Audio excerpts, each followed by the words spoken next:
Julie, thanks very much. Air Force Colonel Morris Davis resigned from the U.S. government's prosecution team in 2007 and retired from the military in 2008. He went on to become the executive director of the Crimes of War Project.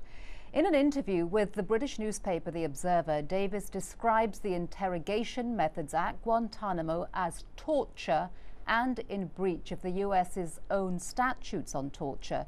He says that the U.S. military were ordered to use enhanced interrogation methods by administration officials and that no civilian court has oversight or control over what went on at the facility.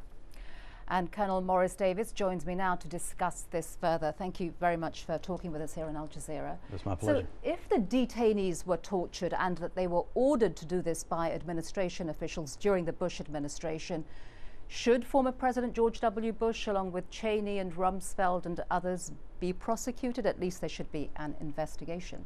There should at least be an investigation. You know, the Convention Against Torture mandates if there's an allegation of torture, there'll be a prompt investigation and, if appropriate, a prosecution. And we've just turned a blind eye to our obligation under the Convention. And torture, of course, is a crime, but they haven't been prosecuted. Do you think that they ever will be prosecuted? I don't know. I remain optimistic that at some point the country will come out of this stupor that we've been in and will do the right thing. But for a decade now, we've turned our back on the law. You know, for 200 years, the law was our strength. And then after 9/11, we've turned our back on the law and tried to avoid it. But we have an obligation, and we're not living up to our obligation.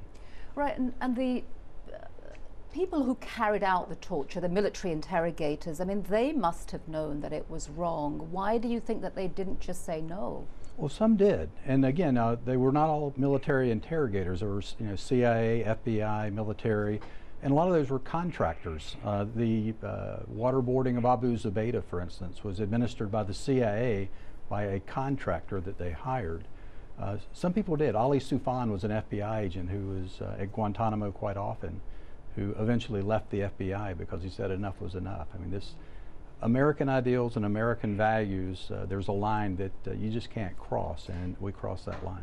And it's interesting, I mean, you sort of talk about that mismatch. It seems that the United States is great at preaching to others, but it's not very good at practicing what it preaches. Why this kind of, you know, sort of chasm between, you know, what it says and what it actually does? I mean, especially, I mean, how do you see that sort of affecting also America's image and its standing in the rest of the world?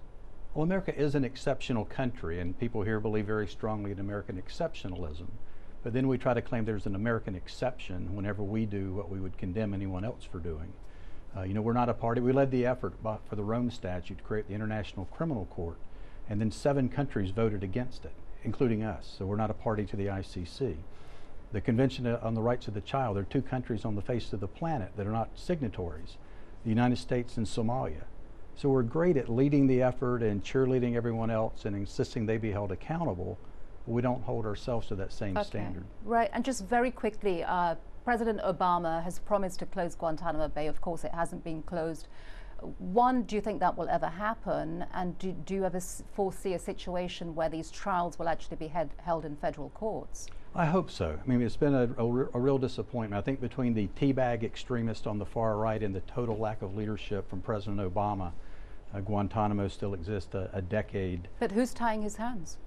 Well, I think it's just been a lack of leadership on his part. I think the far right did a very effective job when he took office of painting this as either you're with us or you're with the terrorists, and using fear as a motivating factor.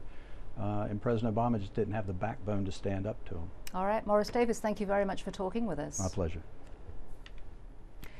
U.S. investigators have recovered more than $83 million